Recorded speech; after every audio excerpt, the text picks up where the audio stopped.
I'm going to close the Department of Education and move education back to the states. And we're going to do it fast. Too much propaganda, spiritual pollution. Too many problems, not enough solutions. So many billionaires that make no contributions. Gotta create fund and maintain our institution. All right, listen up, y'all.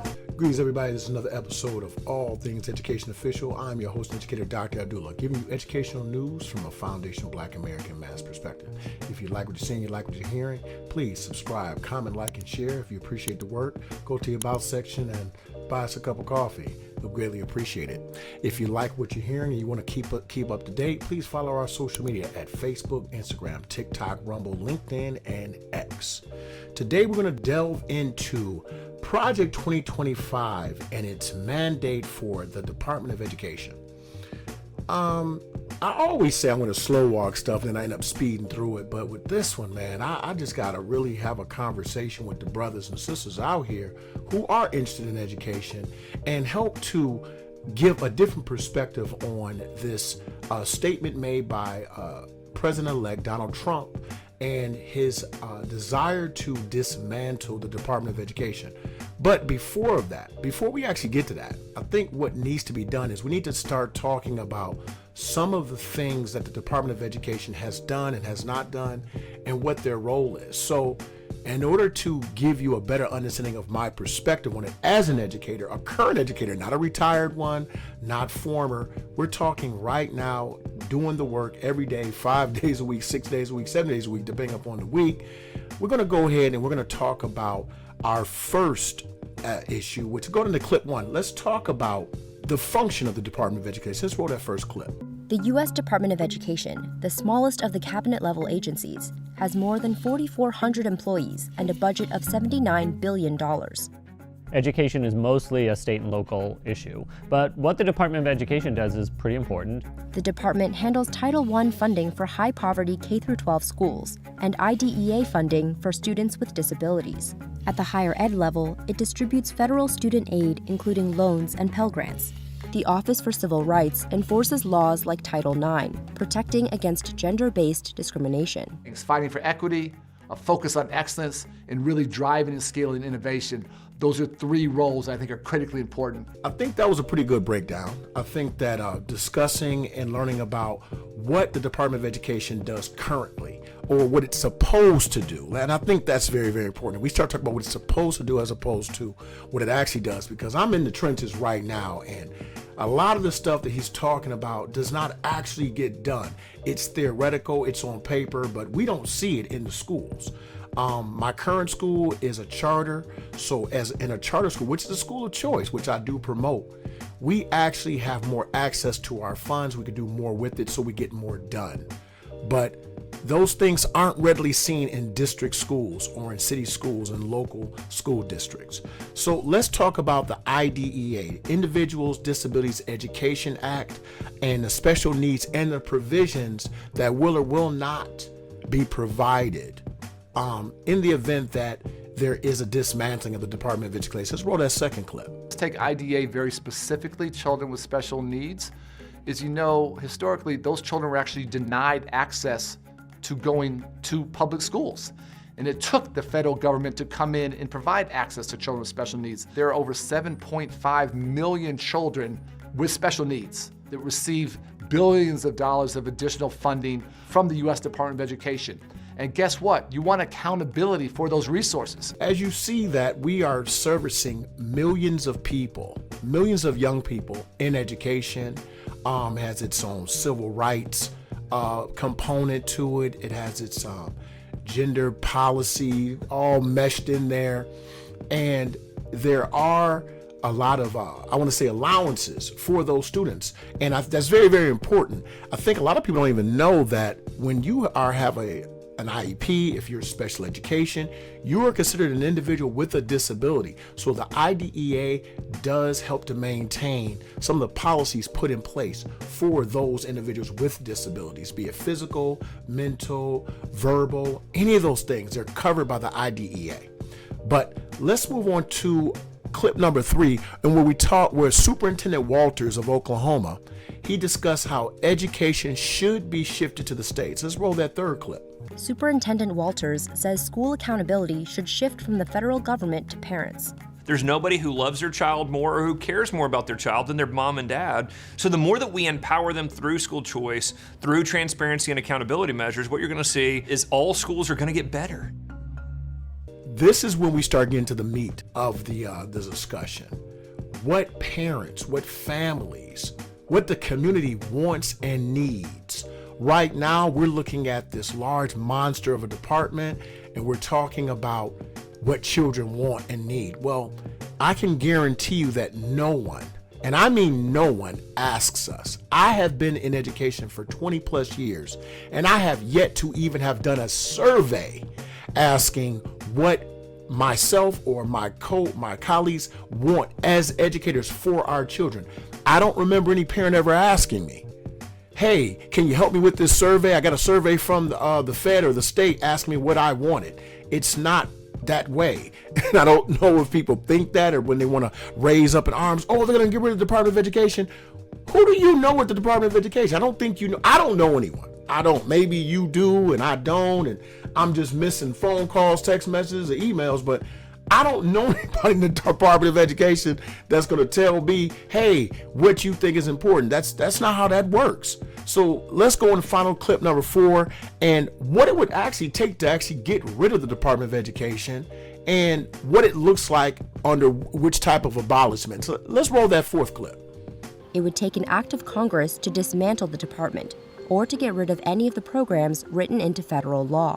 I sometimes think of this as 2 different scenarios. A soft abolish would be getting rid of the department, but keeping its various programs, and then just sort of redistributing the programs to other federal agencies. A hard abolish would be getting rid of the department and many or all of its programs. That might be a much tougher sled through Congress and might be a lot more controversial. And therein lies the issue. That's what we need to be talking about. We always are talking about what Trump's gonna do. Oh, he's a fascist. I don't lean into that. I don't lean into that conversation because I don't believe he's a fascist. I just don't. Call it what you want. As you can see, I am a Musa Abdullah voter. I'm independent. I voted with my conscience, but I'm gonna be very honest with you. I hope it doesn't ruffle feathers. If it does, well, you'll get over it. And the people that want to hear this message and understand it will get it. I lean more towards Trump. You know, if West wasn't on the ballot, I would have voted for Trump. I'm very honest about that. That's my personal vote. But I voted for West and Cornell, West and Abdullah because of the platform that they put forward. And you know, let me dig into that. When I'm talking about education and I'm talking about what our children need and what I'm talking about school of choice, and I get into these debates, it's either one of 2 people. Well, I'm sorry, one of 3 people. The first group are people that are in education that don't live in black areas particularly. Most of them live in what they call diverse areas, gentrified areas, or suburban areas. They're heavily Democrat, and they want to talk about how they really want education to reform and change. But they don't want to talk about the elimination of tenure. They don't want to talk about, even have a conversation about the elimination of the Department of Education, which has been a failure. A failure. It's an absolute abysmal failure. More than 50% of the American population are reading below an 8th grade level. So this has spawned at least 3 to 4 generations, and you want to talk about how you believe in education. Second groups are immigrants who are used to large systems that don't really work, but they see something, they see a free education, and they try to maximize and take advantage of it. So to them, dismantling this system that they're benefiting from, because it's a far greater benefit than they have in some of their home countries, they are adamantly against the elimination of the Department of Education. And finally, I find this to be very, very interesting. I find that the people that do not work in education, they don't work in education, they don't have an educational background, they don't educate children, adults, but they have the most to say about the elimination of the Department of Education, instead of doing what common sense individuals would do, which is to ask the question, What is it that's missing in education? What do you think children need? No one asks teachers. No one asks educators. And I think that is amazing. I had a knockdown drag out at work, mind you, because, you know, we're in schools and we have a little bit more leeway than corporate. We're allowed to have these conversations because luckily I have a good relationship with my administration and my peers, and we can have this discussion. And when I say that the Department of Education needs to be broken up, needs to be abolished because we're not providing education that is beneficial to our people. I'm not just talking about all people, because all people, when you start getting into the minutia of all, well, then some groups benefit, some groups don't. But when you're talking about foundational Black American freedmen, Black people who were here and can trace their lineage back to the fields of chattel slavery, we are not benefiting. And what I also notice is that people don't want to say the truth. This dismantling of the Department of Education will be disastrous if you're not willing to do work on your own. If you are relying on a greater federal government to control everything that goes on in your life, and you're not willing to put in the groundwork on a local level to make changes in your state, then of course the dismantling of the Department of Education sounds like tragedy looming over your children. Well, one of the things that there's discussed about in Project 2025, which, by the way, let me be very clear, Trump has distanced himself away from the document, so we got to take it with a grain of salt. But I'll say this, one of the things that's never discussed are the vouchers. I can say, for example, in the state of New York, every child is allotted $28,000 per year for public education. That money is broken down and it's given to each individual district. Of course, New York City, we have the largest district in the country, the largest school district in the entire country. We service over 1 million children. Those children are getting inadequate services based upon where they're located, because all the money is supposed to be evenly distributed, right? Because it's one large district, even though we know that is not true. There are certain areas that have a higher level of taxation. Now, it's all the same city, but each section isn't taxed the same. You know, Brownsville and East New York and New Lots and Crown, and those areas are taxed at a much different rate in Brooklyn. Now, it's all the same borough than a Crown Heights or Park Slope or Brooklyn Heights or Carroll Gardens. Now, these are all sections of Brooklyn, but they are taxed differently because of the property values. So those schools are majorly funded. I'm talking about they have everything. Whereas the schools in those other neighborhoods, Brownsville, East New York, New Lots, Canarsie, those areas, those schools look like schools in the hood because that's just where they are, even though we're in the same city. But if you're telling me that federal tax dollars are going to rain down from the sky and make it all better, we see what happens. But if you are put things on a grassroots level, put it in the hands of the states, people from those communities can go and petition the states to say, hey, we need more money. And we need more money for our children. This is a perfect opportunity for Black families to get together and create educational systems for their children. Yes, it's going to be a fallout initially, as is with all change, because of the money of the naysayers and the people who don't want to do work. But for those of us who believe in Black children, believe in Black families, believe in the Black community, we can put together our own institutions. We can create homeschooling pods. We can open schools with these dollars that speak to the needs of our community. We could talk about right now, these are some of the things that are listed in the Project 2025 on page 322. Now, I didn't read the whole thing. I read a lot of it, but not the whole thing. This is a 922 page document. So anybody who tells you read Project 2025, shut up. You ain't read Project 2025. It's too damn big. Stop it. Cut it out.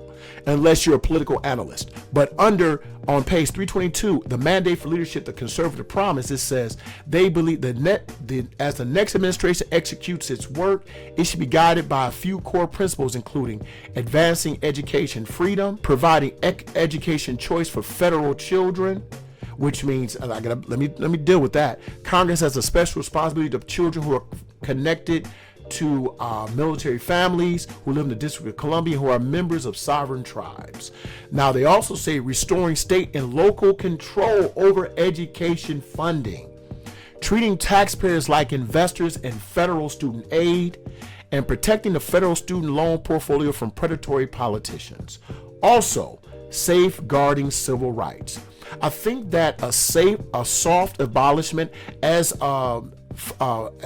detailed in, I believe, clip number 4, I think that made the most sense when he started talking about a soft abolishment where the major components dealing with civil rights, IDEA, those things would remain intact, but they will be funded through the states for those states. So those will be left intact. But when you start talking about government officials making laws for education, we saw what happened with the No Child Left Behind Act. If you don't know about that, please look that up. That was led under Bush 2, and it was horrible.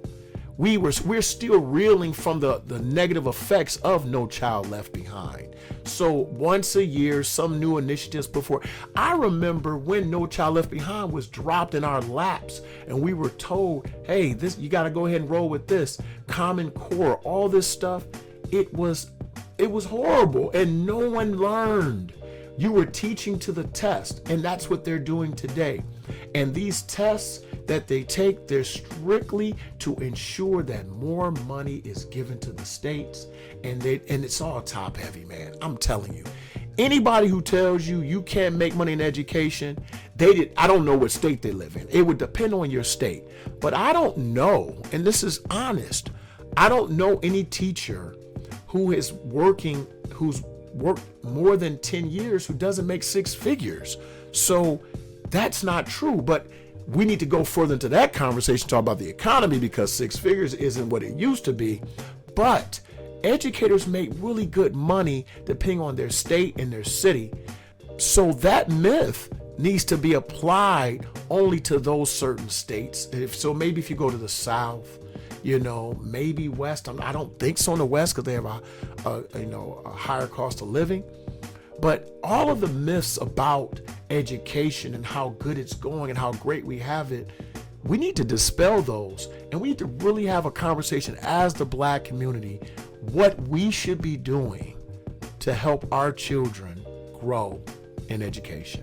Once again, this is another episode of All Things Education Official. I am your host, Dr. Abdullah. If you like what you're seeing, like what you're hearing, please subscribe, comment, like, and share. I'd like to say thank you to the subscribers who got me over the 800 hump. Young guys in the game like me. I ain't young, but I'm young in the game. Only been here for a year. When you see your numbers creep up slowly, it just lets me know that some people found some value in what I'm talking about, especially those of the foundational Black American community. You are dismissed. Yeah! You are all expurgated. You are dismissed.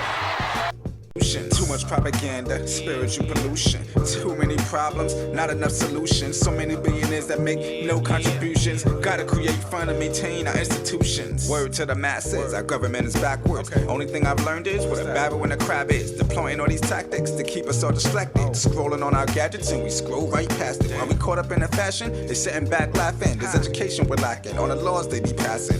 Peep the curriculum, you see they're subtracting the necessary work, these kids mentally absent. Turned our full class